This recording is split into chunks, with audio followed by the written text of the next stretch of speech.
This is Tech Talk Taco Tuesday. This is the show where Jimmy Lewis generally talks about himself, but we also talk about motorcycle and motorcycle-related products. Remember, we were going Matt and I were going to talk about this. Remember why I recruited you as a co-host? Me? Yes. To talk when you're drinking. Okay, good. So why don't you do that? This show is brought to you by Honda and their new 2021 CRF 450R is designed to take you straight from the starting gate to Victory Circle. This awesome open-class motocrosser features all-new chassis, a major engine overhaul, new suspension, and new bodywork. You can forget about clutch fade, adjustment, or hand fatigue with the new hydraulic clutch system. Lighter than ever, the CRF 450R explodes out of corners when it's time to increase your lead. So go down to your local dealer and check out the 2021 Honda CRF 450R. Go to mx.honda.com to see our full lineup of competition bikes. And the CRF 450R is intended for closed course competition use only. That means it's rad, right, Logan? Yes. You've been practicing a little bit, right? Yeah. That was good. Yeah, well, that's good. Okay. That's a couple points back onto the docket from not having this completely set up. Because had it been completely set up, I would have rolled in like a rock star, just sat down and started rattling stuff off. Yes. That's the way it should be, I think. I was on somebody else's podcast this morning. My buddy Jesse, wait, did I call him a buddy? Okay. My buddy Jesse Ziegler, who Bob can't figure out who my buddies are, and he confuses people. I don't know how. We'll get more to your confusion later. You got a haircut, didn't you? Yeah. Oh, you'd look good on camera right now. They are doing a Dakar Daily podcast. It's through Cycle News, the weekly motorcycle magazine, and Jesse is doing and with Quinn Cody, who's another former Dakar racer. He's the Crusher. We call Quinn the Crusher. I like to call him the Crusher because he's one of KTM's on-road street durability, not really durable, street R&D side. He tests all the street and adventure bikes. And so he is a former Dakar racer also. And then Jesse is a self-proclaimed Dakar nerd. And they talk about every morning, they're talking about kind of what's going on and some really good insight. So all of the, I don't want to call them stupid questions, but all of the questions that people ask me all the time, they're doing a really good job of answering it. So, and they've had some awesome guests, of course, me. But they had this, what was his name, Ricky Brebeck? Yeah, he was on it. I think that's how you pronounce it, yeah. Yeah, he was on it. And Johnny Campbell might have been on it. No idea who that is. Yeah, that guy. Never heard of him. Anyways, they actually have, and listen to this, right now, Skylar Howes today is leading the overall general classification of the Dakar Rally. Skylar's a Utah kid, is riding a really super smart race, putting himself in the right position, and it's paying off. Yeah. It's like this year's like a teeter-totter on the Dakar, and I talk about that a little bit when I went on there, because I explain how to use magic. In your when you go to Dakar, you need to have all these skill sets, and I teach magic that you use to go do it. So if you want to know about that, check out their podcast, and we'll all be smarter for it, is what I like to say. So Logan, what's new? Not much. Not much. That's good. That was that. I had a question from Heather. Heather wanted me to ask you a question. Yeah. She wanted to know if when we passed you when you were up on the hill, smoochy on your dirt bike, because I know how you do it. You use the dirt bike to pull the chicks, and you got your chicks, and you're out in the hill. She wanted to know when you guys were sitting on the bike, because we kind of went by a little bit fast. Were you doing that thing where the girl is sitting in front of you, facing you? No. No. You sure? That's what Heather saw. Heather said that you were on the bike like normal riding it, and the girl was turning around backwards facing you. No. No. Oh, it was happening. Heather, you called it. Good on you. So, man, Logan just killing it. So Dallas, that's what's up with Logan. Everybody wanted to know. He's out there doing some dirt bike riding with this bad knee. Matt, what's up with you? Been coding a lot. Coding. Yeah. So Matt is working on this project, super top secret. Very top secret. We were working on it today. Oh yeah, I was working on it with you. I already forgot. No, Yeah. I have this riding school. I think so. School. Yeah. I think that's what we call it. And we're building something for the riding school. It's the future. Yeah. So Stay tuned. Yeah, stay tuned. Exactly. There might even be a YouTube channel and a live show and a podcast. Something like that. It's all coming. Yeah. It's not this. It's different. Because somebody told me that this should be part of the school, but this is educational, but this is about, what's this show about? Dirt bikes and dirt bike related products. One of these days, it'll be just like clockwork. You should have seen us. So the reason I'm late, here's the reason I'm late, is I was at I was appointed to a OHV motorcycle, or OHV. I got to get the name of the commission right, but it's a track. We're going to build a track, a motocross track in Pahrump, motorcycle track, OHV track, UTVs and everything, ATVs. We have the land has been given to us to do it. It's on the county fairgrounds. We have money coming in from the OHV grant fund. We have matching money from the county commission. It's almost $300,000. So we have a really good opportunity to build a facility that could be really, really, really, really nice. And I was lucky enough to get chosen to be on that committee, and I'm going to make sure that we do it for the kids, Logan. Yeah. Because you guys need a place to go show off. And that's and do wheelies. That's literally what I told. I mean, that's one of the things I told the group when I was there. I said we need this for the kids because when you're that age, you want to go do your motorcycle thing. But if all your buddies and stuff are watching everything, and that's a great place to go do it. And there's a track you can go show off there. You can ride and like-minded people and do all your craziness in a good, safe, controlled environment. And it's not on my front street. So when they do catch you out in my street doing a wheelie, they can write you a ticket because you should have been at the motocross track. That's what I think. So, anyways, that's why we were running a little bit late. I'm doing it for the kids, and good to see everybody out there. Hey, that Dennis guy? He says Alaska is signing on. Oh yeah, he's coming. He says he's coming to the class on January. I think I might just miss him. He's coming down. I think late next week, if I remember right. And I'm going up. Yeah, good to Reno next week. Good to see you, Dennis. Grab Matt on the way through. Just swing out a hook out of the plane and just bring him back down. We got Dal Steelbald's in there. Cameron Coatney's up there. He wanted to know what's the holdup. Cameron, I'm doing it for the kids. You'd think a school teacher would understand this. The kids are more important in this podcast. Although we don't, none of the kids watch this thing. How come we can't get more kids watching this? Young adults, I mean. Because it's boring? Because it does not involve shooting zombies. Shooting zombies. If we had shooting zombies on the screen behind us, okay. I think Logan and I could do a show where we're just going at it on a game. You guys shooting zombies, and I'll just talk motorcycle BS. That'll give the eyes something to do, and everybody, because these gamers, I see them on the onlines, and they get huge followings. They pull huge money. Not 42. We got 42. It's pretty good though. Well, they pull some of them will pull 42,000. What do you learn? It's entertainment, generational thing. Yeah, me and Matt watched a YouTube video, and I just couldn't help but putting my finger on the screen and swiping. Just get to the point. But that was dirt bikes. I know, but it was bad advice, dirt bikes. It was. Stay tuned to our project. Stay tuned to the project.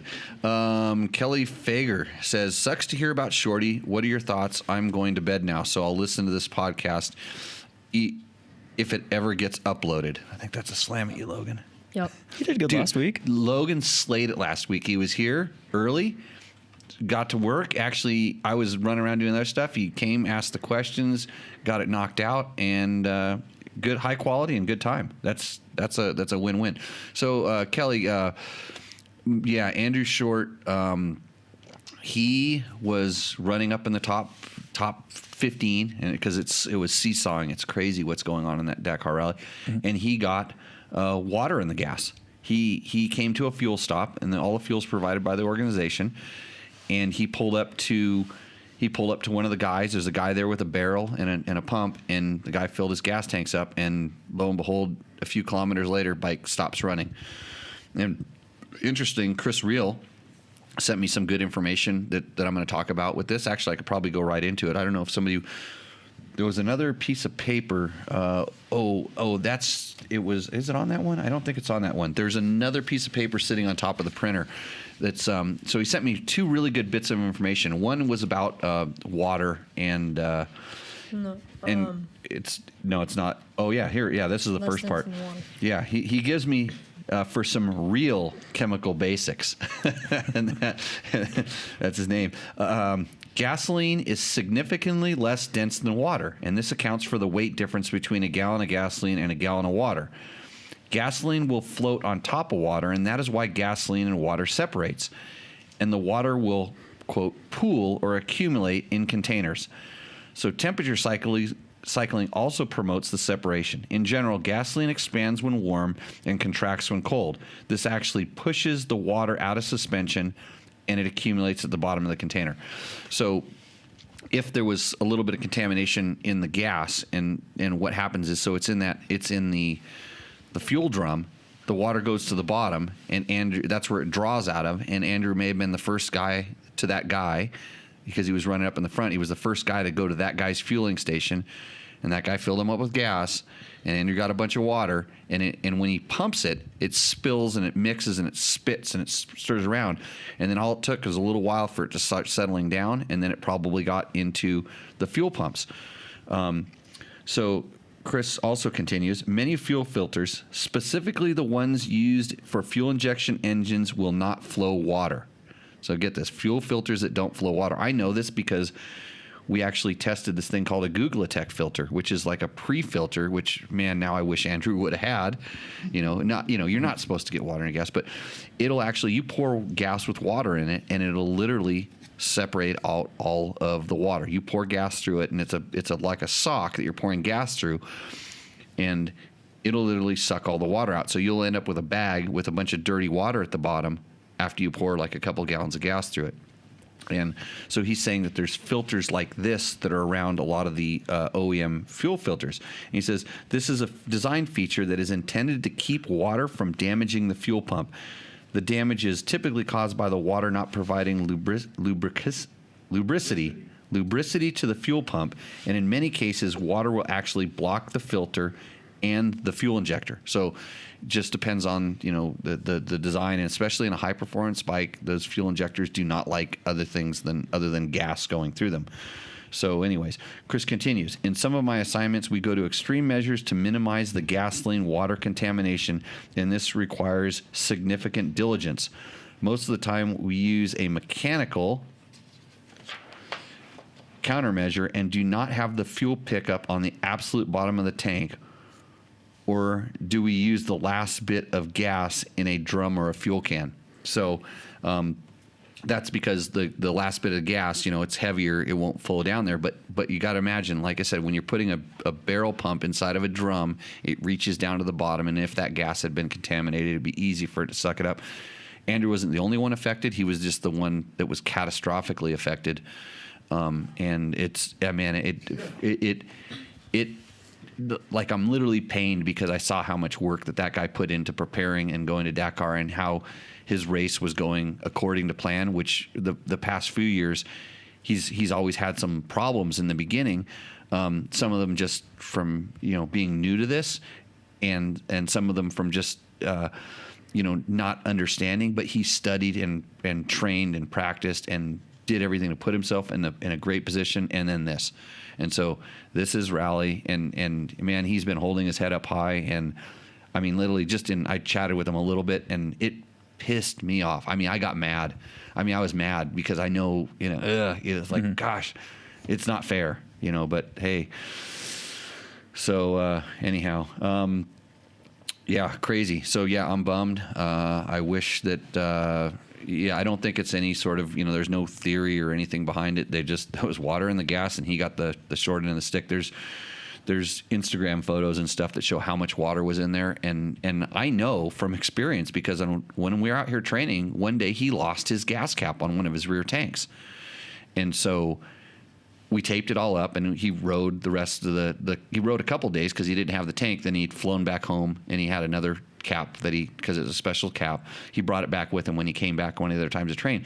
And instead of just throwing the cap back on, he tore that gas tank off, and we pulled the fuel pump out. And I stood around and watched. He did all this stuff on his own. Him and I think actually it was Eric Sideturner or Kendall, because they were out here too, and they all kind of worked on it. But Andrew knows how to work on that bike, and he's like, you think motocross supercross guy, pampered. No, he did it all himself. He knew how to do it, and I guarantee you, because I talked to him, and he was saying he was direct wiring the pumps and trying to get everything to work, and tried everything he could. And I think short of being able to get that gas, that water out of the tank successfully, he tried everything he possibly could have to get going again. And I don't know what support infrastructure Yamaha had. Do they have quote a fast support car, a car with parts in it, or at that point, I'm not even sure if he was aware if it was water. I know what that's like. In fact, my BMW that I raced in Dakar had clip-on float bowls on the carburetors. We ran Bing carburetors because they had float bowls with a big metal clip, and it took 20 seconds to unclip it, dump it out, and clip it back on because the gas we got in Africa was so bad sometimes. And there was a couple times where you take off out of a fuel stop and 20 minutes of boop, boop, boop, boop, like that, and you just go clip it, dump it, pop it back on, and all of a sudden it's running good. So, we're in a modern era, and you just don't expect gas like that. But man, what a tough.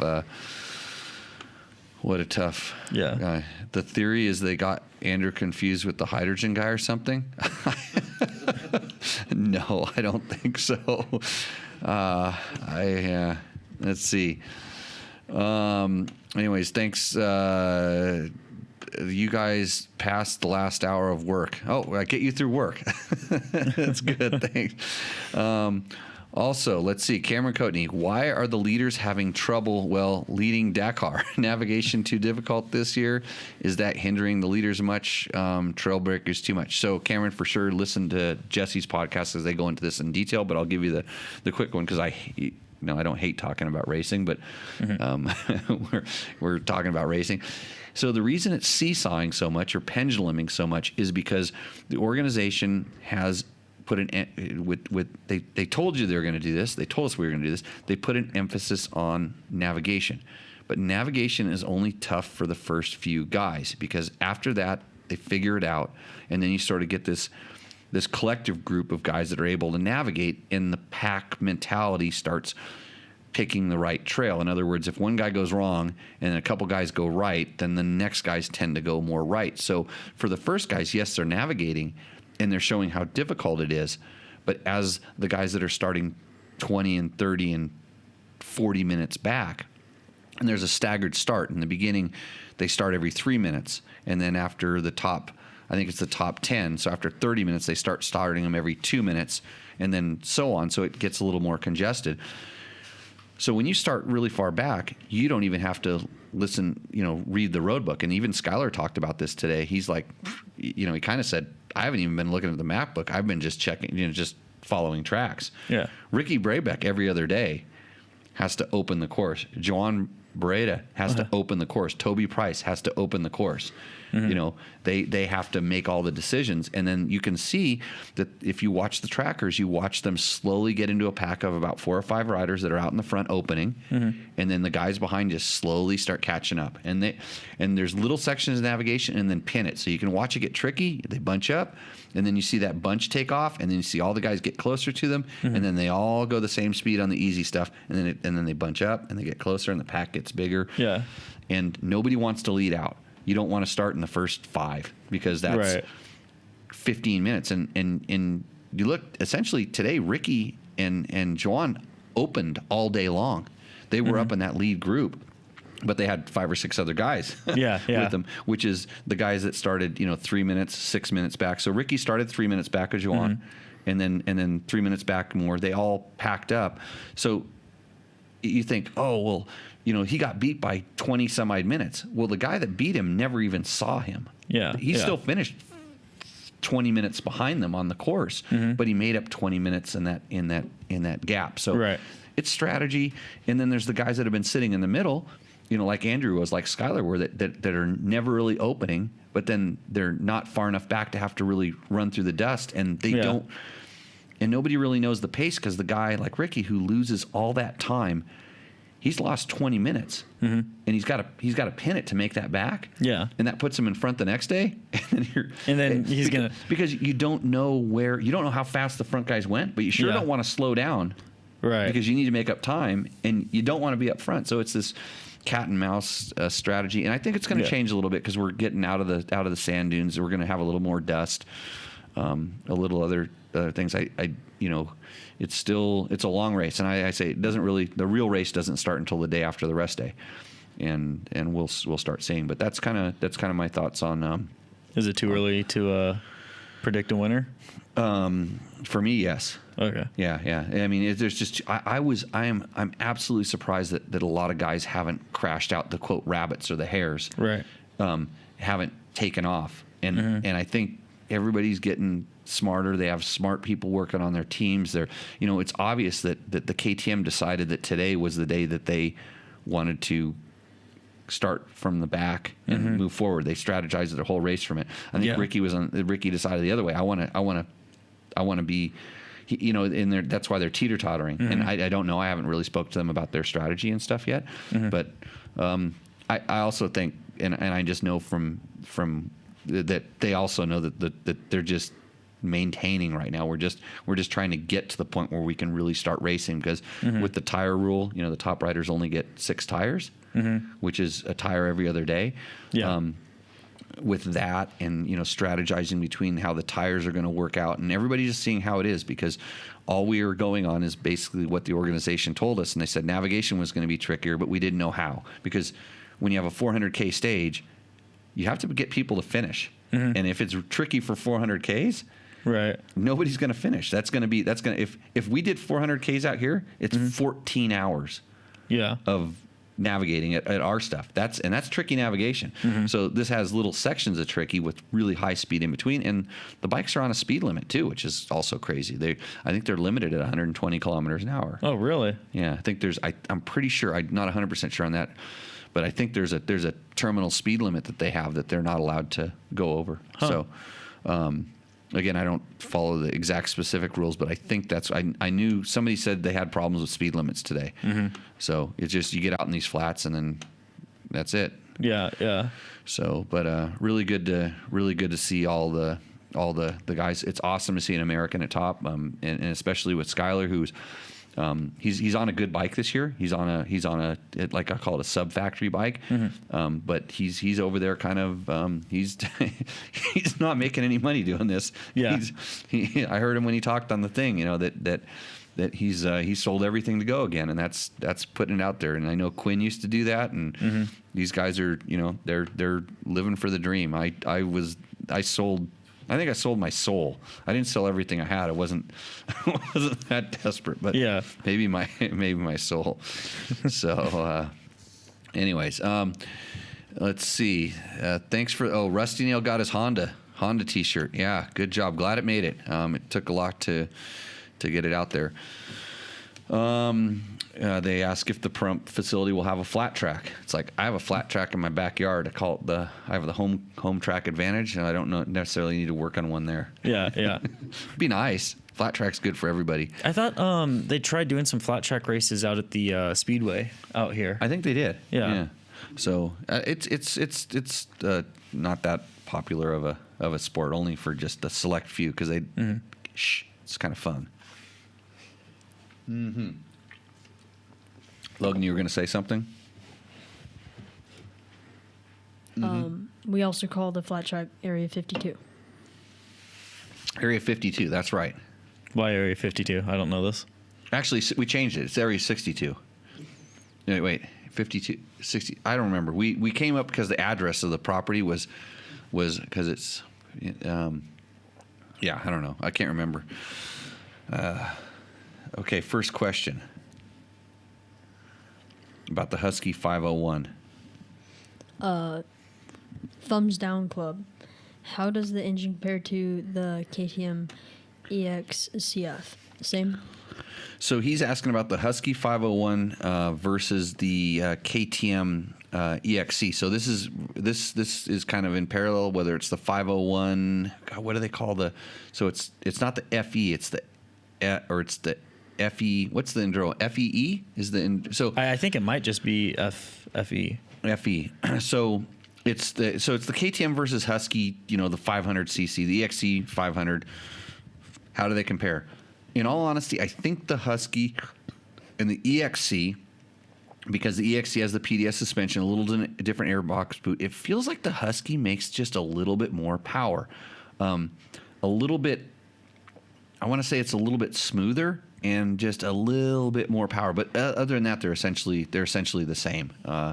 I think the air, that's how sensitive these bikes are. Is you change the airbox boot a little bit and they run a little bit different, and that's the only difference between those two bikes as far as the engine system. So, yeah. Less Death 69. Jimmy, is there a point in washing your dirt bike if it's only ridden in dry desert conditions? I don't lube my X-ring chain, so no crud collects on it. I'm falling to see the point in drowning my dirt bike just to remove the fine dust plant. So, Matt, you want to answer this question? What did I make you do yesterday? They made me rinse off bikes and do air filters. He didn't complain either, Logan. You know what he asked me? He said, how come Logan's not here doing this? That's like, we're just working down the pecking order, but Logan didn't go riding with us. Logan didn't get to enjoy brand new dirt bikes that got dirty filters, so Logan wasn't here to wash them. But, I mean, I'd like to see Logan here washing dirt bikes. See, I thought I had finally outgrown the washing the bikes and maintaining the bikes. Picking on the young kid again, huh? It's like, yeah. lower class. Yeah. Washed it. Well, that's what I just did to you. So I figured I owed you for the gas. So and what was the one thing I did mention to you something about the washing. I said one thing. Remember? It was mostly about the KTM 500. Yeah, hit the forks. Wash the forks. I said wash the suspension because the suspension is going away. It's going to Kreft, by the way. It went away in a big box today. Mm-hmm. We're going to come back and see what a lot of money does to stock KTM suspension. Mm-hmm. I'm really interested because these guys, like I said, they were nerds when I talked to them. They have really cool high tech components, and I'm really interested to see what that does because they have some stuff that's pretty unique. So go to kreftmoto.com.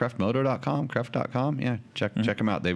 They're actually coming on as supporters, and I want to be able to know about their stuff and be able to talk about it. But I'm so far impressed. I mean, they sent a really nice box. You just drop the suspension, these foam cutouts. It's like factory so far.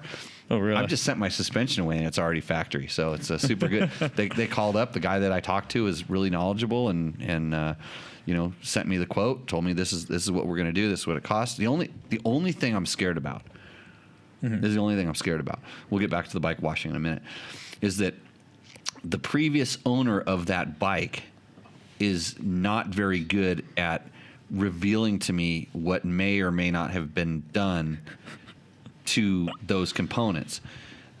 He's a known tinkerer, and he will tinker with stuff. And maybe, Bob, do you forget like what you do to things? Oh, absolutely. Absolutely. So it was Bob's bike, the one that I bought from him, and it had 200 something hours on it. Yeah. I guess. Yeah. Allegedly. Yeah, that's what it said. Shock. He's claiming never been rebuilt, just a spring. I just changed springs. Oh, that's against my religion. That is so far deep into it should have been serviced. So, well, you didn't tell me. I didn't. No, I didn't. You owned the bike until I got it. But do I tell you need to? No, if you were going to buy it, you should have told me to service the shop. Oh, so the good thing is here's the good thing is that they will tear this apart and that's going to stink up their whole shop. That's not good. So so because you should really service your suspension. I would say 50 hours on the long side. 50. Maybe you can get 70 or 100 if you're taking it easy. But I'm just going to say on the long side, 50 hours. It's like your engine oil. It's getting a lot of use in there. So they're going to open this thing up and they're going to think. It's going to clear the shop. Well, they're gonna go. This guy is like supposed to be evaluating our stuff, and he runs our stuff to this level of crap. And so, thanks, Bob. Thanks for increasing my. I did try to communicate to him, like, I just bought this bike. I went out and I rode it. I made some adjustments to bring it back to where I liked it with the stock stuff, and I was amazed at how. I want to say how well it worked for being that old, for having that much time on it. It just didn't feel as worn out as I think something with that length of time should have. But I'm sure inside when I'm riding, the shock shaft moves very slowly. Yeah, just like you. Yeah, the shock moves very slowly, just like Bob. So So okay, back to bike washing. Well, I'm guessing if you're bringing it up, I'm guessing I didn't wash the. No, you washed it fine. But what did I tell you about when you were washing it? Don't blast water into the seals. Yeah. Just go light on. Yeah. So it kind of to the question about the washing the bikes. It kind of depends on you don't need to my father-in-law. I mean, his bikes look like they're painted with creosote bushes. They've just got this brown coating on it because he never washes them, and they're not leaking oil and stuff, so there's really no dust and stuff on them. It's just it's a little bit of dust and there are piles like around the countershaft sprocket in little spots, but I don't think you need to. It just depends on. I like washing them because it gives me a good chance to look closely at the bike, and I can see where it might be seeping a little oil, or if this bolt's loose or that bolt's loose. Oh yeah, the triple clamp bolts fell out. You torqued them improperly. I found that out when I came back. I've forgotten to tighten them. Yeah, that's right. So, They were okay when I wrote it. I suspect they were because I'm sure I looked before the last time I wrote it, but they were not in the bike when I came back from the last suspension tuning. I know they were the time before, but the last time the bottom triple clamp bolts on one side were out. So, well, luckily the warranty was only about 10 years. Yeah, no warranty. I did sign a paper about no warranty. So, yeah, if you don't need to wash it, but there's really no need. I just basically had you do it mostly. I said kind of to clean the dust off, so when you do the filters and stuff, the dust doesn't fall in. Mm-hmm. And other than that, and I need them to look pretty because they're in my garage, and I want them to look super pretty, like all of my bikes like that I don't wash that often. As I say, your bikes look pretty. Well, also we need to do photos with a couple of those bike stills, don't we? Yeah, they need to be photoed, and in reality, I wash my bikes a lot. I don't make them look pretty. Like if graphics, like the Beta is shedding its graphics. Yeah. And today it was bothering me because that piece was flapping around, so I just washed with a knife and cut it. I mean, I don't think you're going to salvage that graphic. So. No, it wasn't going to be salvaged, and I'm not going to put another one on there just yet. I mean, I might do. I mean, I want to do like kind of a long-term test on that bike. Yeah. And I will talk about how the bike kind of, it's not impregnated. They're old school graphics, and they're kind of peeling off. And it was like, so I just walked up because I don't look at them when I ride them. I just ride them. I know other people look at them, and that if it hurts your eyes, that's your problem. So we're all different, and there's other people that can, there's other, like Big John showed up on a ride with his bike. It looked showroom. It was so nice. So Crazy. I know he says I don't ride them anymore. I just polish them, and it was awesome to take his bike away from him because all I have to say is, hey John, you want to ride a 125? He's like, yeah, woo. I hopped on his bike and I was hitting all the bushes, and like there might have been like dirt splashing up on it. He had the 125 for, and I was on his big old 450 on the for the one section. I was like, I want to be on anything but a 450 for this. Yeah, that was in the wash in the canyon. Yeah, with the rocks. when we were going up those like little ledges. Yeah, I don't think you want to be on the 125 there either. I mean, it's better than the 450. I would have much preferred the 125 over that 450. Yeah. So, Logan, you wish you were there? Maybe. Why maybe? Depends on what you're going on. What kind of trail? Yeah. It was fun. Erica went. Oh, then probably yes. Oh, just because a girl went, you think you can make it now? Well, you're riding with Johnny Perkins, Matt Mattoon, and you. That's all I know that was there. Heather. Heather? Yeah. And Hans. We had the whole PAHRUMP. We had the whole PAHRUMP crew. You know, the people that don't talk about riding, we just ride, except for me. Yeah. Next question. Pretty damn good adventures. Can you share a video or pic on how to disconnect the rear wheel sensor? Thanks. So he's talking about the KTM 390 and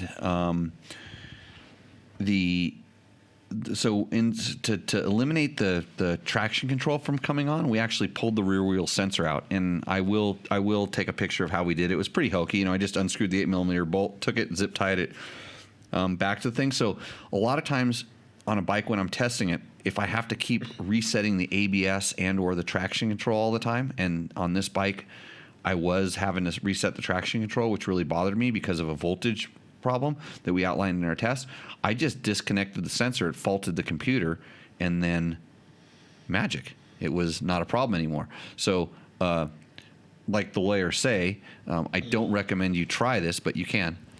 Speaking of the KTM 390, you also have a top secret project for that, don't you? The thing we talked about?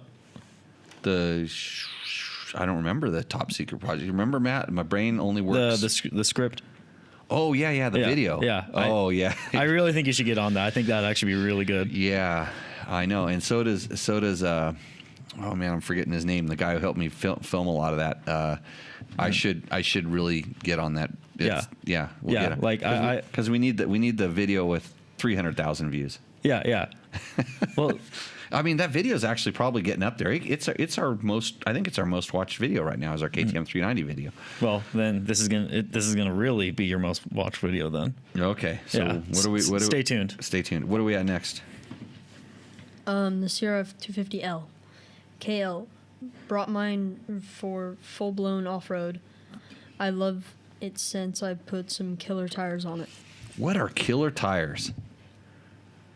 Are they like the killer tires? Are they the tires with like the studs, ice studs? No, I think he just bought some good. He probably put Kendas on it. I'm thinking, right? Kenda gives us money, right? No, they support Jimmy Lewis off-road training. Close enough. Which is almost like money if you know how many tires I go through. Yeah, they're good tires. Yeah. I literally I think they are some of if not the best tires when you're on the brakes of any tires I've ridden, and especially the Parker DT, especially the front, and then also the Equilibrium on the back for a trials tire. It's one of the few trials tires that actually has some braking performance, and it's not really trials, it's a kind of a hybrid, but I think I remember when you first were starting to get those trial hybrid tires, the Equilibriums. Yeah Those are I like them because you can go 80 miles an hour and the knobs don't go flying off, and they work, they perform well. So it's a good tire. It comes recommended from Jimmy. Take that for what it's worth. You're getting this information for free on the internet, so take that information for what it's worth. Except I truly, honestly believe almost everything I say, and that included. Right. We got to talk about like climb. We'll get that. There's climb in here someplace. Got to talk about Recluse. I'm wearing a Recluse hat. Yeah. Logan doesn't have a Recluse shirt on, so I'm better than you. Right? You have a climb shirt on. That's a nice shirt. Those are the ones that everybody wants, Matt. Yeah. Well, I got this one 5 years ago. Why? Why? Oh, because there was like this big meeting, and you went to a dirt bike test meeting. Yeah. I don't think I saw a lot of those guys again after that meeting, but no, some of them vaporized. Yeah. It's hard to not make money on something that you should make money on. That I don't know. I might vaporize too. Well, the ride day after the meeting was actually pretty fun. So that's the job. Yeah. That's half the job, a quarter of the job. Well, I had fun riding the 125, and that's the job. Yeah. But then you're sitting down and struggling writing a test. Not struggling, but it's work. Yeah. And we got to go shoot photos. Yeah. That will be, well, for one of us, it'll be work. You're sitting there looking like it's fun. Yeah, I don't care whether you're holding the camera or I'm holding the camera. A photo shoot is work. Yeah. I mean, it's kind of fun, but then it's like, is it fun, Logan? Photo shoots. You've done some with me. Yeah. You've shot some photos. Yeah. It was fun on the way there. Oh, It wasn't not fun. Okay. I was still riding a dirt bike. Collectively, that's a pretty good job, though. Yeah. Yeah. I've been doing it for too long. I'm just worn out. I mean, because the problem is if I have to shoot the photos, I know I'm not that good at it. I know there's 100 people that are better than me at it, and generally the person I'm shooting isn't as good as me on the bike. Mm-hmm. Can I pat myself on the back from that? Well, I mean, okay, who at this table like podium Dakar? So no, but here's the problem is so then I'm on the other side. Then you're shooting me. Yeah. And I'm scared to do half the things I want to do on the bike because I don't want to get hurt, and I know my reaction time is in, and I want to do these crazy photos and do this stuff. I know how to put myself in the right position and all the different things and do stuff. But like when you're doing those photos, you're kind of and especially now with running footage, you have to look good going in and coming out. You don't have to look good for 1/500th of a second. Yeah. Because I guarantee you, in most of the photos you see of me on a motorcycle, you see that one banging photo, the one that just looks really good. Like, you should see what I look like coming in and going out because it's not pretty. Well, I know one of the better pictures I got of you back when I still was in high school. You had literally crashed half a second after I took the photo. It was one of the WR250s, and it was in that figure eight over in the play area. Yeah, and it was a really good shot. Bike position was awesome. Roost was awesome, but I remember the rear end just swung out just enough that the bike just kind of fell down. Yeah, but made for a good photo. Yeah, it looked awesome. The best pictures come from when you're about to crash. Yeah, it's all fake. It's all fake. Smoke and mirrors. Well, I mean, you were able to you've throughout the years you've been able to get shots where I look like I am actually a decent rider. So, how about the promo for the last week's podcast? Yeah. Little do people know that I was like the whole time, and then boop. The whole the lead up to that. I have a series of 5 photos. Oh, you should post the other 4. No, it's horrible. Like he's wobbling. He's working. So what happened when he popped that wheelie is he was kind of getting himself going. He just happened to be kind of in balance when the tire like rolled off a rock, and it got traction and like lofted. And he's like, "Oh, I got a loft," and he carried it for a second. Then he lost his balance and started shooting out because it was boulder field. It was just good light and pretty. And I said, "Go do this." And he's like, "Really? What are you going to do?" I go, "Don't worry about it." And he rode out. He almost crashed. Rode right up to me. Goes, "Oh, dude, I screwed that up." I go, "No, you didn't." I showed him the one photo, and he's like, "Oh my, how did that happen?" Yeah. That's photo shooting for Instagram, right? Yeah. Well, I even put I don't post on Instagram very often, but I think my last post was like me at a motocross track, and I even put it, "Hey, this is the only corner I look good at this track, so please give me validation." Yeah. Last time Logan went to a motocross track wasn't very pretty. Nope. Oh, was that where the knee happened? Still hurting. Yep. Still hurting. Yeah. Yeah. Blame the tires. No. It was a mini bike. A freak guardian accident. Oh yeah. Yeah. Yep. Or a bizarre gardening accident. Yeah. Let's see. KL wants to know about our CRF 250L. Are you using the stock tires? No, we're using killer tires. Just killer. Just like KL is. Oh well, no, KL. He did both those comments. Mm-hmm. Okay, yes. So here's the funny thing. So 3 days ago he said bought mine for full blown off road since I love it since I put killer tires on it. But 6 days ago, he commented, "Are you using stock tires there?" And the answer is no. No, we are actually, Berm Cannon Mark put some STI tires on it that definitely improved the performance because the stock tires are, they're more for riding on the street. So what's next about the KTM 390? Steven HS8821. We all know that guy, right? Why do overweight bicyclists, especially in motorcyclists, care so much about the vehicle that they are riding, then they could go on a 4-week diet and lose as much or more weight. Bob. And be healthier. I have a 19-pound steel bike, one of the lightest steel bikes, and people will console me that too bad you are riding such a heavy bike, saying my bike weighs only 16 pounds. To which I answer, I weigh 140 pounds. So he's talking about our KTM 390, which is, I don't remember. We were talking about the weight today, like, because KTM actually publishes a much lower weight than we weighed it at. That's mostly because we filled it up with gas and oil and brake fluid and air in the tires. Yeah, there's air, not helium. Yeah, all this stuff. We put heavier tires on it. In fact, I put heavier tires and a slightly heavier wheel on it, and I'm still not complaining about the weight. Yeah. So the funny thing is, weight is good and bad. And we talked about this on this thing we were talking about today, is about how some like entry-level beginner bikes, may be heavier than bikes that look bigger and much larger and competition bikes. And it's not necessarily a bad thing, because sometimes that weight makes the bike feel planted and it helps it feel more stable and different things. But I do think Stephen HS is healthy.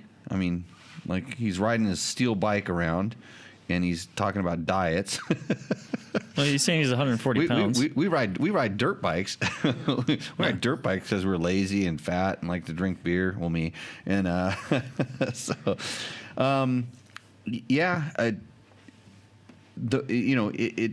a matter of proportions at this point. And for sure, if you're if you want to drop 10 pounds, it's probably a lot easier to drop it off your body, most of us, than it is than take it off the motorcycle. But in the factor of how much a motorcycle weighs in compared to your body, I think it's a less of a deal. But I don't know about overweight bicyclists and motorcyclists. I think they're happy riding motorcycles, and that's cool.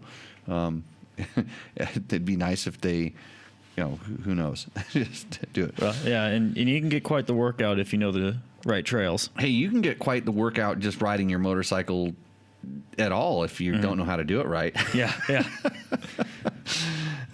What does Keegan Rouse want to know?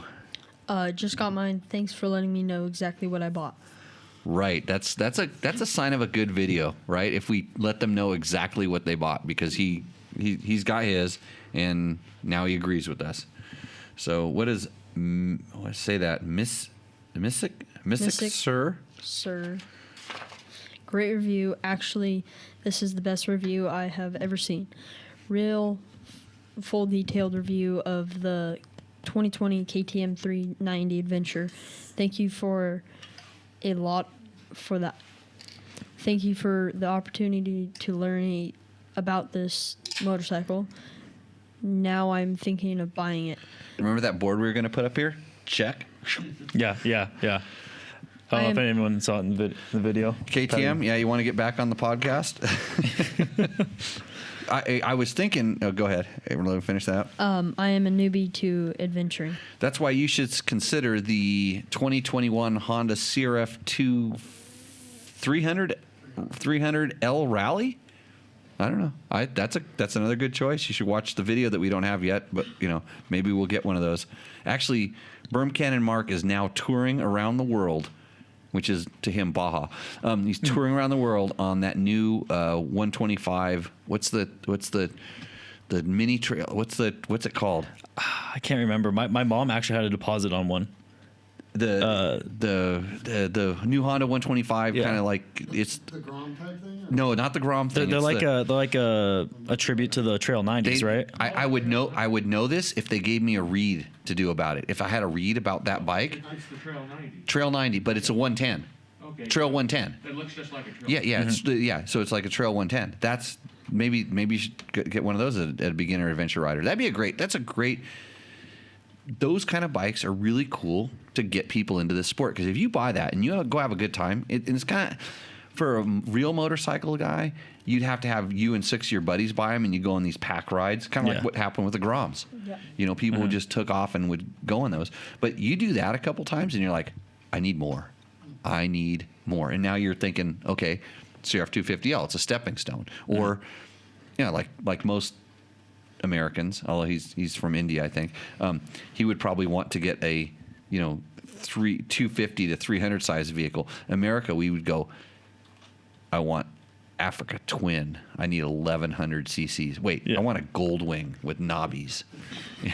You would just go. You would just go from 125 to give me the top fuel dragster. I'm driving to work.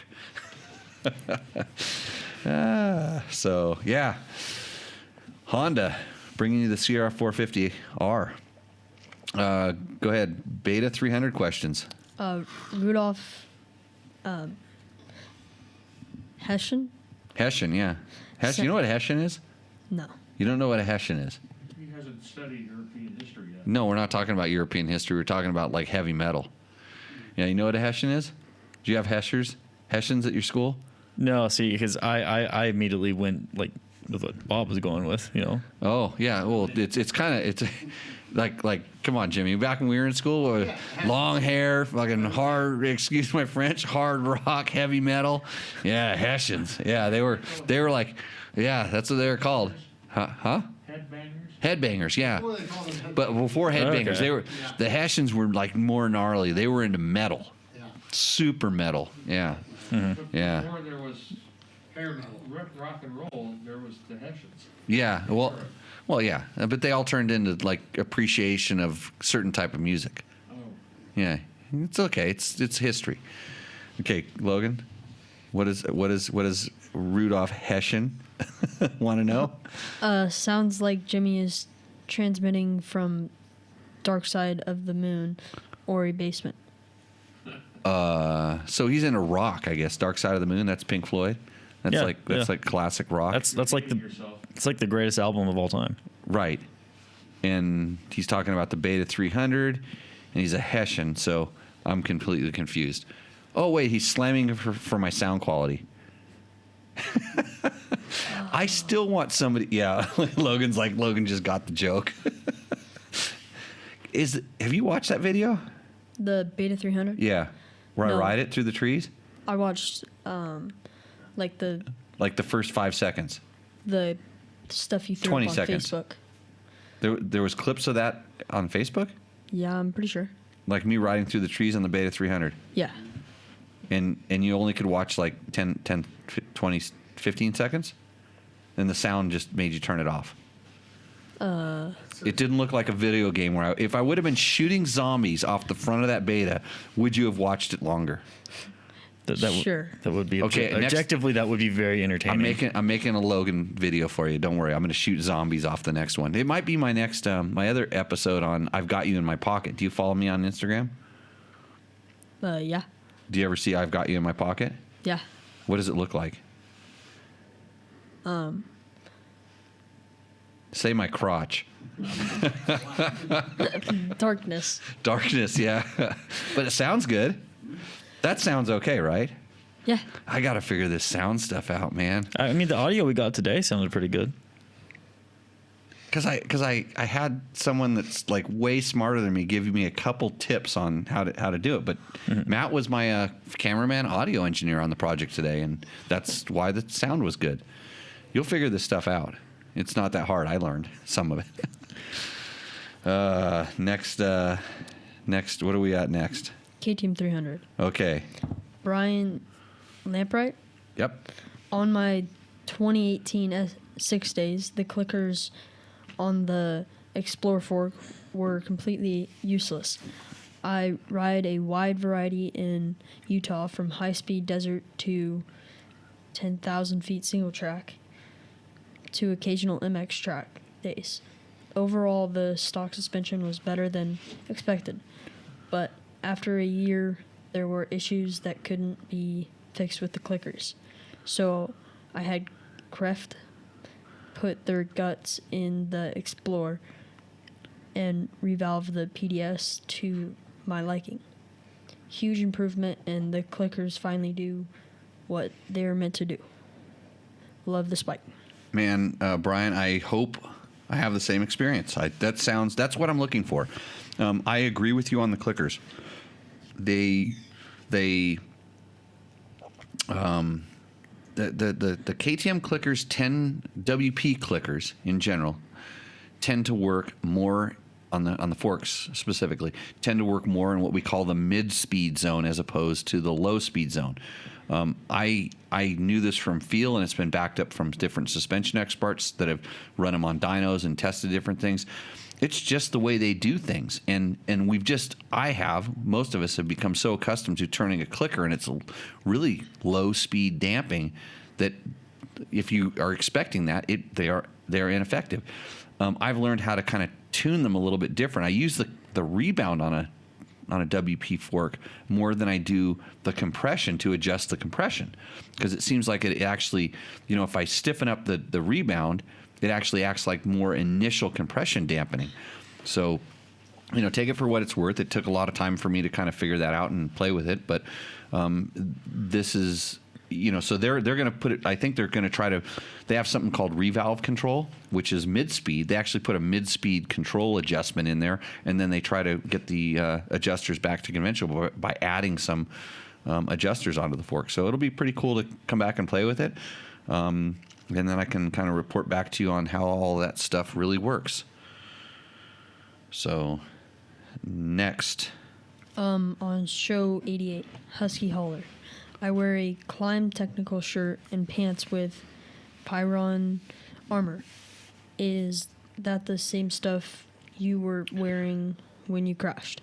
I'm curious how well it protects compared to the plastic armor without having to test it myself. Okay, so I was wearing the Climb, I think they call it, I always get confused on the names of things, but I think it was the Climb tactical shirt, the Climb tactical undergarment, under whatever they call it. Oh, wait, no. The Climb tactical shirt is the one that's like that. It's like a really gnarly net. So, no, I was wearing, we went through this last week. I need to get name brands better. I think it has D3O, and that's why he said Poron, which is another kind of type of armor.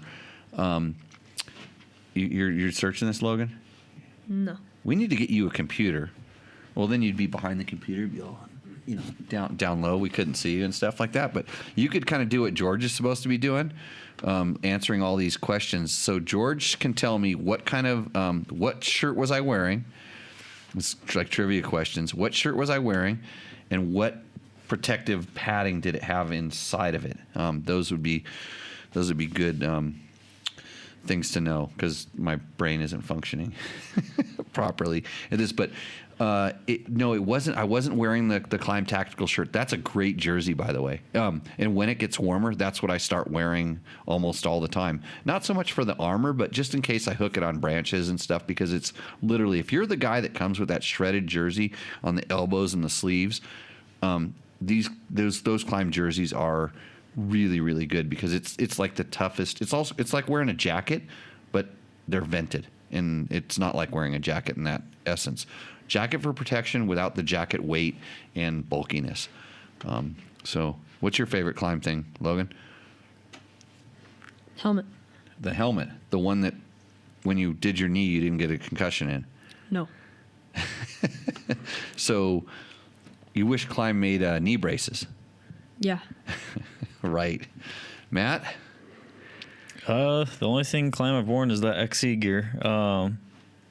So I mean, I genuinely do enjoy that XC jersey. That thing's like a swamp cooler. That thing's awesome. You did a really good review of that gear a few years back. I think it was like the first year that they came out with it too. Yeah, that was one of your first projects. It was good. You did a good job.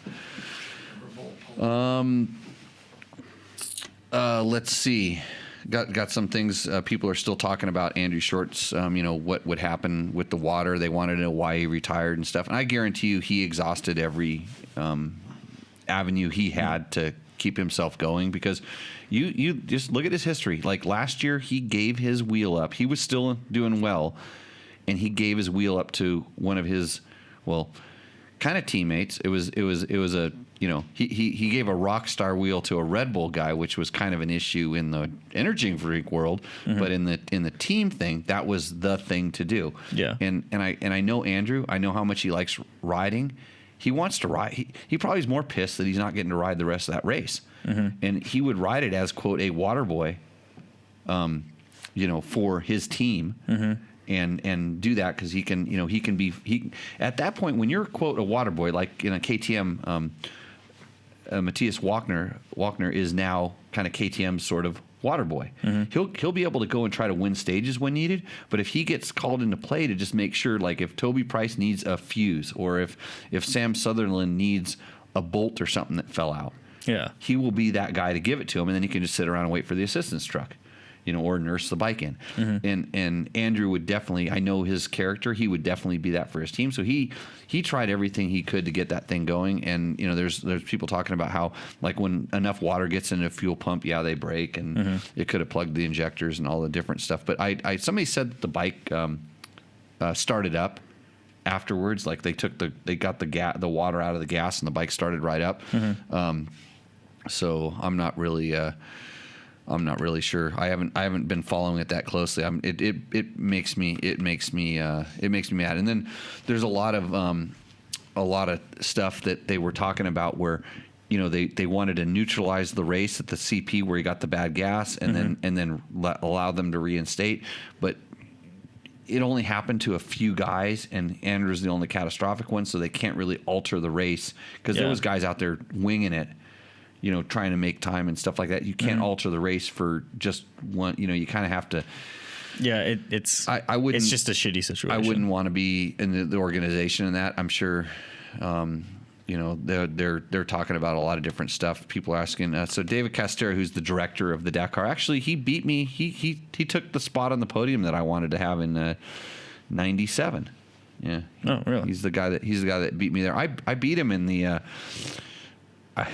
Here's Jimmy telling a Dakar story. So one thing, and I talked about this on Jesse's podcast. The one thing I loved is when they would start us all at once, like old classic desert race bomb run style. So we call it starting in a line, and they don't do this very often on Dakar. And the only stages I've ever won on Dakar, by the way, trivia fact, we've started in a line. And you want to know why? Because someone that's faster than me can't necessarily beat me by following me. So it was the first guy to the finish line. I was very aware of that. So I would just manage myself and pace myself. And when I saw a chance to break away with either navigation or to save myself so I could do the sprint into the finish, I was able to do that. I was good at that. And so I could beat David Kester doing that. He was on a twin cylinder bike too, by the way. I was on a single cylinder. But when you start everybody in a line, and I wish they would do this because this would kind of, that teeter-tottering that's going on in the race, this would throw a pickle into that. You'd have to strategize about this, and then essentially you're going to have a bunch of guys. It's just like Tour de France. Come on, you're ASO. You run this race. You understand. You just make it so you can have a really good sprint into the finish, and you will get fireworks. Yeah. They say the race is boring leading up. Everybody that watches Tour de France, they're watching the last 20 minutes. They're watching the jockeying and all that stuff. They don't want to know the 6 hours of suffering those guys went through. Hoping that there's a crash in the peloton, or maybe there's a breakaway to get a king of the mountain or something like that. Yeah. Start them in a damn line. And then we can cut some of these strategies out, especially when you're in the sand dunes. So that's Jimmy. I'm Jimmy Lewis, and I approve of this message. So I would not want to be in that position at this point. Dallas Steelbold says, Jimmy, does the tire rule only apply to rear tires? That's what I'm aware of. Is yes, it's only rear tires, and they can take the tires off and put new mousses in them. So that's because the mousses will melt. So, Skylar, the T-shirt salesman. Yes, Skylar, that's how he's supporting his Dakar effort. And I guarantee you that him selling T-shirts is not even coming close to supporting him going over there. He sells bikes. He's like a used car salesman, hawking everything he can to get over there. And it's ashamed that someone at his level has to do that. It is, and I know exactly where he's coming from. And I, like Skylar. I like his commitment. I like his motivation and stuff. And I feel for him because I was in that same position. I luckily had the power of being at the world's largest motorcycle magazine to lobby into the ring. But still at that, it cost me $4,000 to go get fourth place at Dakar. It cost me that much when the guys who finished in front of me probably made $250,000 and the guy who finished behind me probably made $100,000. I got nothing. It cost me $4,000. But guess what? At that point, I said, I deserve a factory ride. I felt like it. And I had a factory ride the next year, and I didn't go back. I said, no, put dollars next to that factory bike and entry and all that other stuff. Mm-hmm. Like at this point, I want to make this my job. I want to go back to win. I really do. And you can't do that. He's in a position. He's in a really tough position because there's riders that come with sponsors. They have, whether it's an energy drink sponsor or an oil company or an insurance company that come in and they can buy the ride, and the rider doesn't care about that stuff. They've got enough money coming in from their sponsor to make this all work out. You know, they're a marketable item. In the United States, it's hard. Like Skylar Howes will go back to St. George, Utah, and he will assimilate back into regular world. Ricky Brayback came back into Hesperia life right after winning Dakar. And although his phone was kind of going off because people wanted him, he was still just regular Ricky Brayback, out riding mountain bikes, out cruising around town, doing regular stuff. If you're Toby Price, I don't know how Australia works, but I know if you're Cyril Dupree and you go back to France, or you're Mark Coma and you go back to Spain, you're on the morning show, you're on the late night show, you're on tour doing press, and so it's a different culture, it's a different economy, and I feel for Skylar and for in that having to sell everything to live his dream to go do this, and it's so tough in his position to he doesn't get to train all year and these things, and at the same time, it's there's ways that you can sacrifice on the other side to make stuff work, but it's a tricky dynamic. But buy a Skylar t-shirt if you're listening to this and you can afford the $20 or $40 or whatever the heck they are. Especially, I'd put the order in now, and if he wins this thing, is he leading right now? If he wins this thing, he should make a commemorative edition that nobody else can get for the guys that bought it early. Right. It makes something special for those people, and then when he goes and gets the factory ride, because if you win it, you will get a factory ride. I promise you. If he gets top 5, would he get a factory ride still? Nope. Really? I think he has to win. He could finish second and not get a factory ride. Really? Yeah. I finished fourth and not got a factory ride. Yeah. And I guarantee even second you'd have to somehow come with a lot of money. And the problem is they also know if you went for free and got fifth, you'll go for free to get fourth or third or second. Yeah. Maybe even first. I almost wanted to go back, but I just knew once I got fourth, there was no second or third place. It was win. That was the only thing I wanted to do. Yeah. And this is the racer mentality. I wanted to go win. And it took a couple of years, and then BMW came calling, and I didn't think it was real. And it was real. And it was, we want to win. And I wanted to win, and okay, we made a deal. And it was very good money. It was a really good program. And I was going to win in 2002. I was close to winning, and I never had my name printed on top of the leader standings, but I know at one checkpoint, right before they had to airlift us over to Libya, there was a point right before they neutralized the race that I had an 8-minute lead at a fuel stop. Yeah. And then I actually had a problem with my bike. I broke a bolt broke on my bike, and I lost that 8-minute lead, but I had it at one point. I was the general classification leader, and I was the only twin cylinder bike going, and we were going into the place where that bike was going to annihilate everybody. Yeah.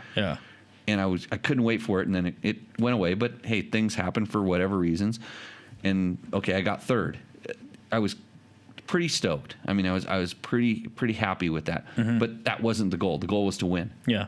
And that year I didn't think I was going to win. I was going to win the next year. I was always going to be the 2001 race because it was the first year on the bike really, And leading up to it, there was some stuff coming into it. I wasn't super confident in the bike, and I knew it wasn't as good as it could be. The next year, we had the bike, we had the team, everything was good. The race wasn't the right race, and then I crashed out before I even got a chance to prove all the stuff I just told you. Yeah. To myself, but that's so where he's at. I mean, there's a lot of decisions you can make, and it depends on is winning that race more important than making money or making a future or making a living? And there's a lot of stuff going. It depends on everybody's situation is fluid and crazy. I feel for the guy, and I know there's a lot of hard work to be put in, and then it's a conundrum that I've been into. I've managed it, and I can see Ricky was lucky to pinnacle in his racing over here when he did, because there just happened to be an opportunity open for him. With Honda to go, and he proved himself enough at each step of the way to get to where he was, and worked hard every step of the way to get there. Andrew Short worked. If you look at Andrew's motocross history, how hard he worked to get to where he was in motocross, and you think, he just slipped into this. Now, he put work in a long time ago at other things to be able to kind of slide into this ride that people dream of. And it wasn't like he slid in there and said, "Oh yeah, I've made it," and he just like cruising. That guy's working harder than anybody else to get there. So it's. Correct me if I'm wrong. Didn't he show up to a Supercross race on a stock Honda at one point, or I don't. I might be thinking of someone else, but I thought he had to. He worked his way up through the 250 ranks and stuff in a lights class or whatever it was called at the time to build himself into, and then he got on the Honda factory team and won a lights a 250 Supercross championship, a regional Supercross championship, and he was always kind of right there in the he was one of those guys right there for that long length of time in the premier class, and it's funny because I didn't know him that well, when he was growing up and stuff. I knew his wife's mechanic, because he was my old roommate. Because his wife was a WMA, a pro motocross racer, and I'd run into him just here and there and stuff. But you hear about guys talking about racing against that guy. You didn't want to race against that guy. He was going to slam you. I heard he. I knew he rode a wide bike and stuff. But now that I know him so well, I can see it, because you can see when he's so nice, but you can see him just stew inside and just I would not want to be on the track next to that guy pissed off. So. Let's see. We got any other good questions there? Not really. Not really. They're all just comments. They're all comments. And there's a good one in here. No, the iPad. iPad. The battery's running low. Is this mean it's going to close everything off? Are we going to lose the show? Oh man, how long ago did that come on? Here, you guys start talking. I'm going to plug this into something. It came on not too long ago. Okay. You should have gone like this and wave in front of me and see if I just glossed off. I was talking about the Dakar dreams, though. Didn't want to ruin the flow. Well, I thought he didn't want to talk about racing. Oh, I'm talking about myself. Yeah. I'm talking about myself. It's all cool. Keep going. Ask, is there any good questions in the chat room? That's what you're supposed to do over there. Let's see, I have this here. I don't want to unplug something that I shouldn't unplug, because I could really run into, that thing. There's so many plugs here. How do you work this whole system? Isn't it your system? This is really interesting podcasting, by the way. Yeah. Imagine if somebody is not watching this on the screen. Listening to this right now. Well, they can probably still hear you. You two are holding the show. Yeah. Right. Okay, so make it work. You guys are the professionals now. It's called a learning moment, George would say. Well, we could do a drop for the 450. And start throwing things at him.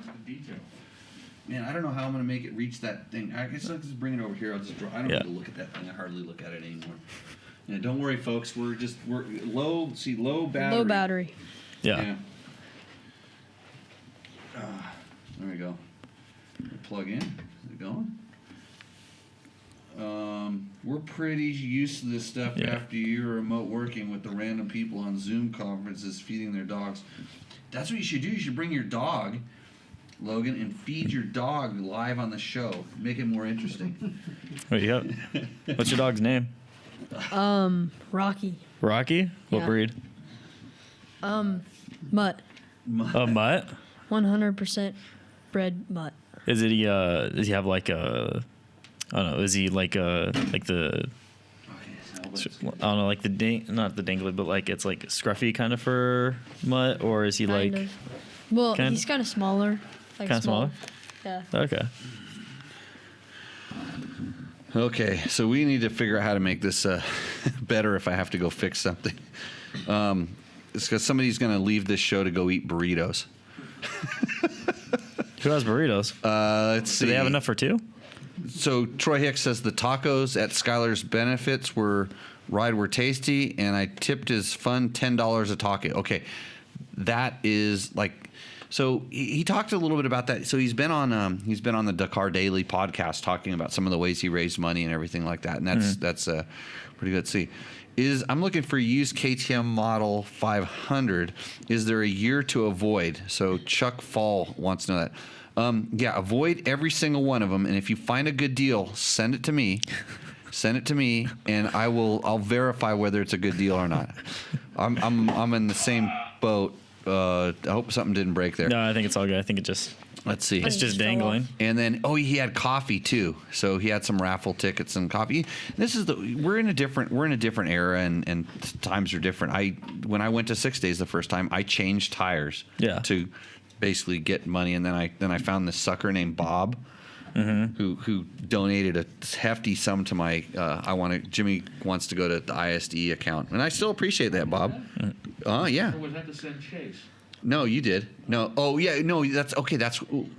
No, 1 year, one of the early years before I was on KTM, you donated a pretty good amount to me, and then another year you paid for me to have a mechanic go, which is kind of strange because at 6 days you can't have a mechanic, but Bob knew I needed someone to look after me, or he wanted to sponsor Dave's. I know a bad investment when I see one. Yeah, he wanted to sponsor Dave Chase going to God, where did Dave go? Australia. Yeah. Well, that was on the KX125. That was an expensive trip. Yeah. Oh yeah, I sold my KX125, and then the guy stiffed me at the last minute. Really? Oh yeah, because I brought one over in a box, in luggage. We carried a motorcycle onto the plane, literally, and. So we had a guy all arranged to buy it, and he knew that we carried on. He knew we couldn't take it back out. He knew there was no way that because he stalled, and he knew it was illegal. And he's like, I can't buy this. It's illegal because its bike isn't imported. And he screwed us. But that trip got real expensive. I lost a KX125 in the deal, basically. I think I kind of gave it away. Brutal. What year was that? 1992. Okay. Let's see. So somebody paid with a gun to send to Skylar to thing. John Perkins sent. Let's see. Anyone on here with bike? What does John Perkins say? A fence. No. Heather's answering a lot of questions. Heather's on the show. I hope she heard the answer to the question, Logan, about how to ride with your girlfriend. Oh, yeah. Yeah. The Victor's there. He's live from Mexico. He's the Peanut Gallery. Let's see. Curly says, I haven't touched my shock, and I've got almost 200 hours on it. Don't judge me. You don't know my life. It's still going to stink to be open. Yeah. George says, get the Honda Trail 125 for testing, and Mojave Bob and I will ride it across country. He'll write about it. Do you agree on that? And Bob's just, we made him be quiet. We asked him a question. He was quiet. Victor says he'll ride it down to Michoacan, which is it's in Mexico. Let's see. It's way down there. So it is the Honda Trail 125. So we're getting through the thing here. Top DBT YouTube videos. It's the KTM 390 at 168,000 views. So we're almost as good as those other bald guys on the internets. Yeah. Let's see. You are a middle-aged guy from Southern California. Did you see any other good questions coming here, Logan? You're supposed to be scanning those. They're all just kind of comments and comments. Todd Kelly, is it better to drain your carb or for storage versus using stable? Man, that's a really good question. Drain your carb of gasoline or use stable. So I would actually use the Chevron Techron Powersports formula because that stuff has been pretty good for us. Oh, there's a bottle over there you can show. You know what? Don't show it. They should sponsor us. It's the last time I'm going to say it. I'm going to say there's this really good stuff that I know about because I actually reached out to some of their people, but it's a big company. It just got lost. Mm-hmm. Their engineers, I talked to their engineers and they explained to me how that stuff works. Yeah. And why it works a little bit different and how it's different from some of the other ones. And it really, it made sense. Mm-hmm. And my experience is that it also works. I don't like draining the carburetors out because they dry out. And it seems like whatever that bad stuff is that's in there tends to rot there's lubricity in some of the gasoline that stays in there, and it keeps the O-rings a little bit conditioned more so than the dryness rots them out. And when you drain it, the carburetor parts are now exposed to air and the ethanols that was in the fuel lines and stuff, and so it starts corroding the carburetor. So that's why they drain the gas out and they fill it up with Stoddard solvent for long-term storage, the whole motor. Everything. Right. And Carl Fick is replying to the question about the KTMs. He says, avoid all 17 KTM and Husky 500, 501 FEs.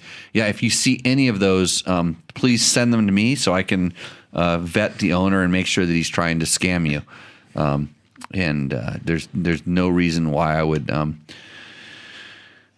buy it out from underneath you because I'm that guy. Yeah, he knows. I thought you were switching your fleet up with Hondas. Oh yeah, I fuel injected ones, only fuel injected ones. Yeah. So if you know a really good deal on a fuel injected, Big John should sell me his bike. He's no, I need more of the bikes that I have more. I have lots of parts for the KTMs. Not that many, but I don't need that many. Actually, you don't need hardly any. So actually, new bikes at all, you don't need many. So I have some old Sierra 450Xs if you want to buy them. KTM, old RFS KTMs. It's pretty good. So, wow, did we blast through another show, Logan? Yeah, we did it. Mm-hmm. What time are you going to be here tomorrow?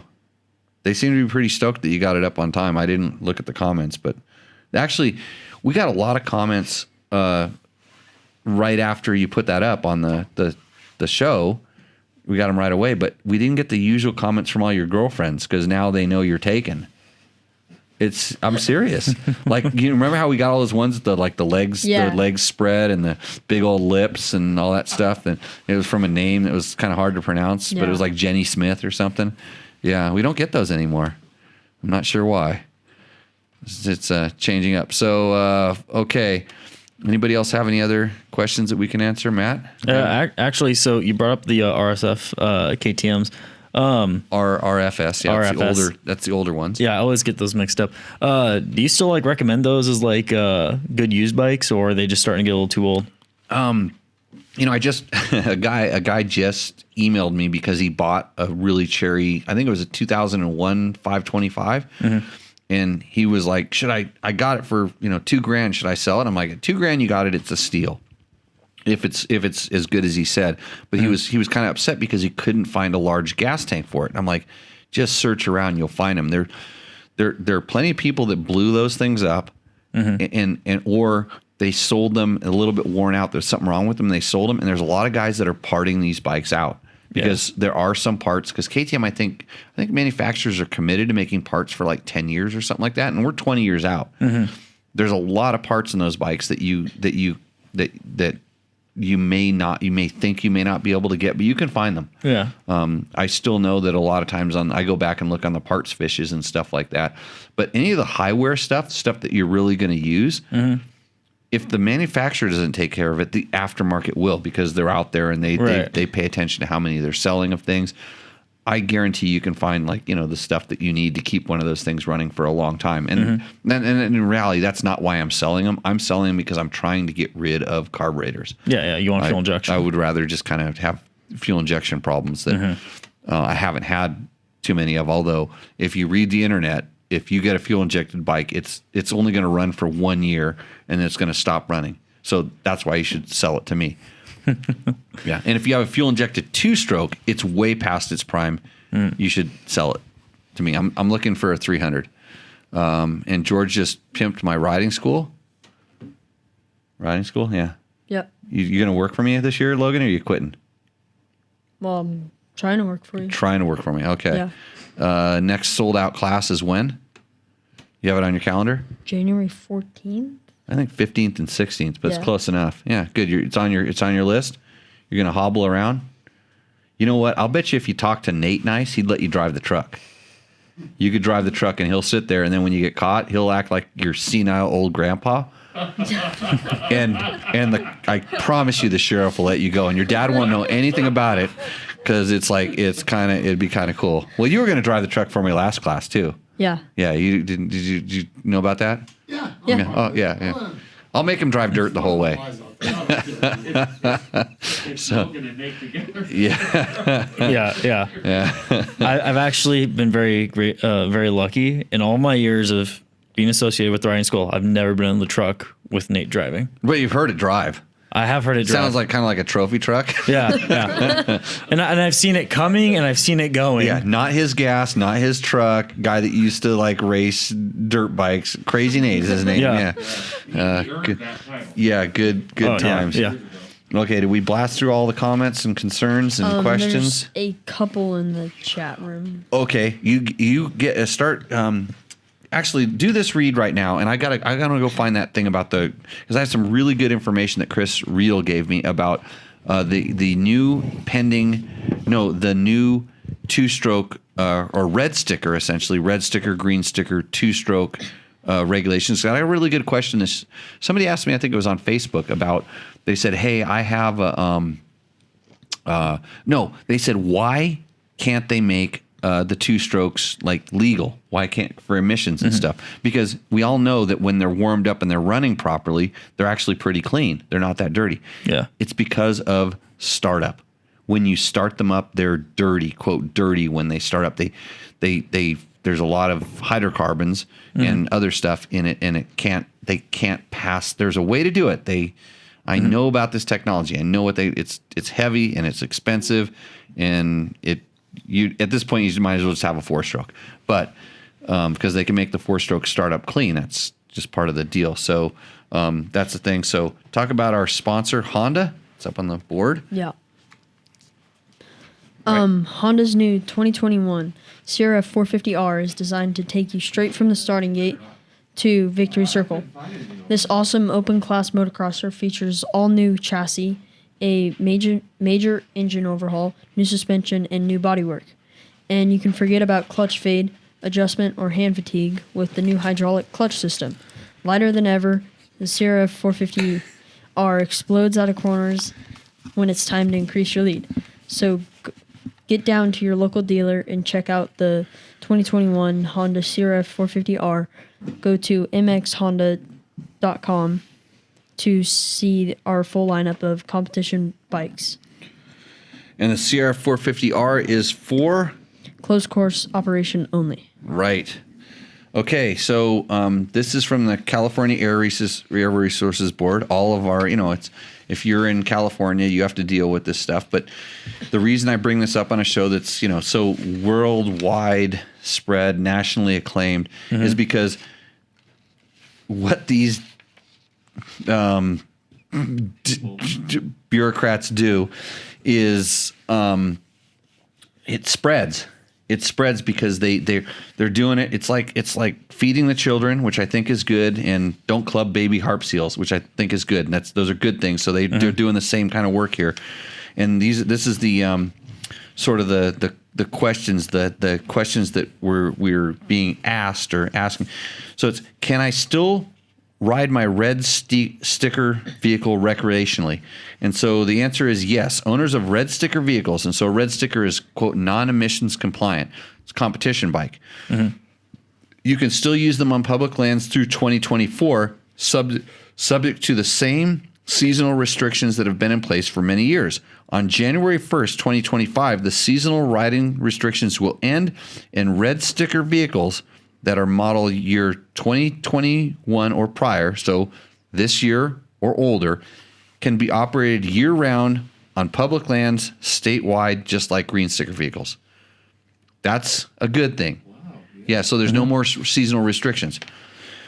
When the red sticker season riding restrictions end in 2025, will I receive a green registration sticker for my off-road vehicle?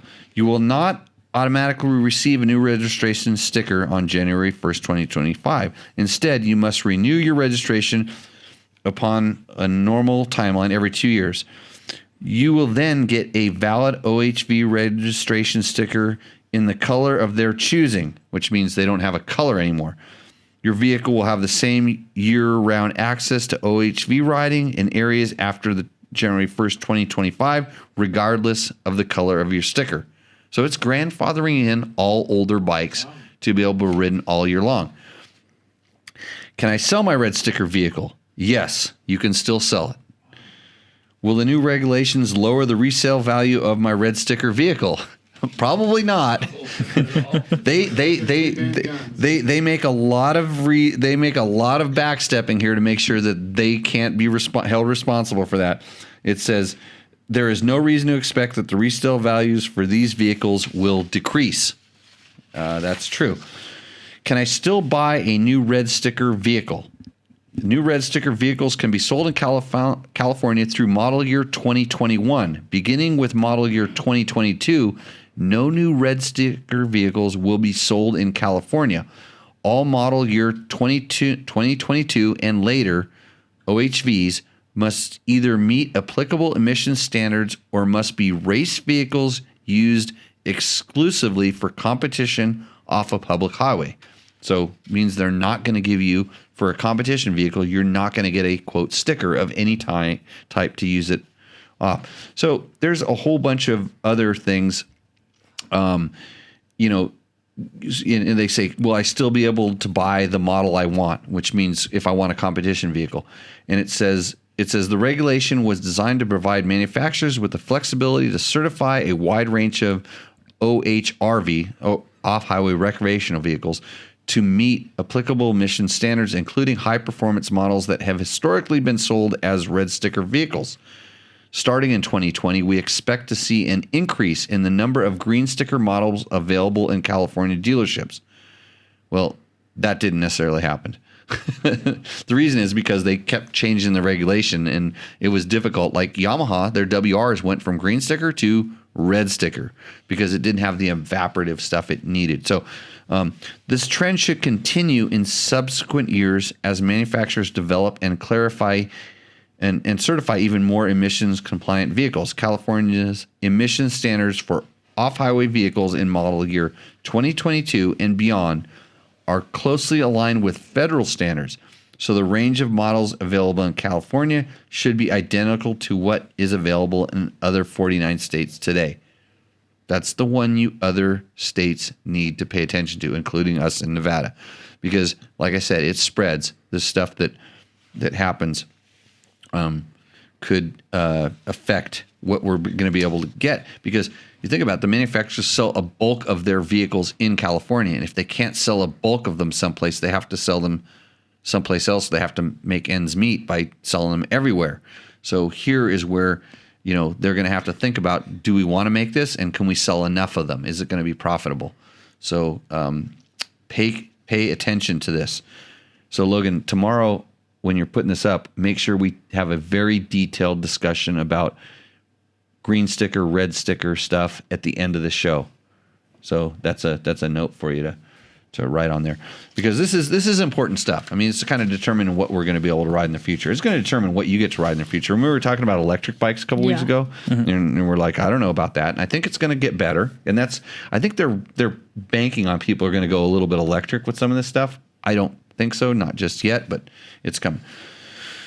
So let's see. It talks about using 2022 models for high performance for competition. It says, yes, carb emission standards do not apply to vehicles that are used solely on closed courses and in competition events. Manufacturers may continue to offer competition-only models for sale in California once the sale of new red sticker vehicles ends in 2022. These competition-only vehicles will not be eligible for OHRV registration, green sticker or red sticker, and cannot be used recreationally on public lands outside of competition events. That's important. Outside of competition events. CARB is working with OHRV land management agencies and race sanctioning bodies to help ensure that adequate opportunities exist for competitive riders to practice and prepare for competition events once the red sticker program ends. This is where there's some debate. This is where, you as off-road vehicle users and people that like to ride competition bikes need to make sure you stay involved in the process with your groups and things to make sure that you don't lose the ability to be able to use your bike. Yeah, so we're still going to be able to go to Glen Helen and to Paris Raceway or wherever, as long as those places still exist.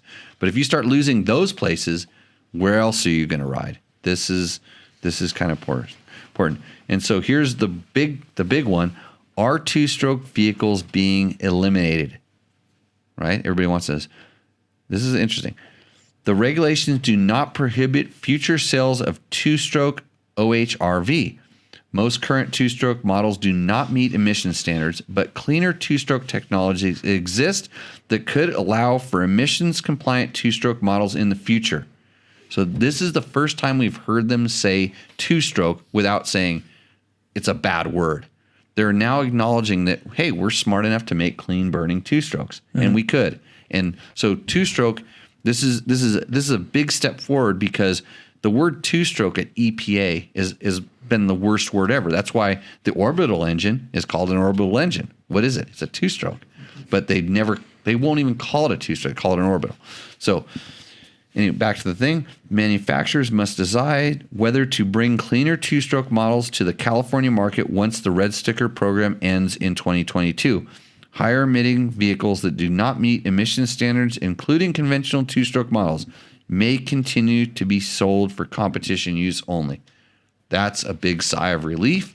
You'll still be able to get your two-stroke for competition use, but you can't ride it legally in off-road. It needs to be used at a closed course competition facility or track or however they decide to determine what that is. So hopefully that's been a little bit of insight and knowledge on what's going on in the Golden State of regulation, and hopefully things are going good for you in that. Take that.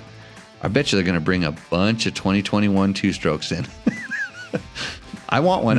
Actually, if I hope they bring a ton and it just drops the price down. But if you have like I said, 2 years old, so if you have a 2019 KTM 300, I think it's completely outdated and worn out. You should email me, and maybe I could make an offer on it.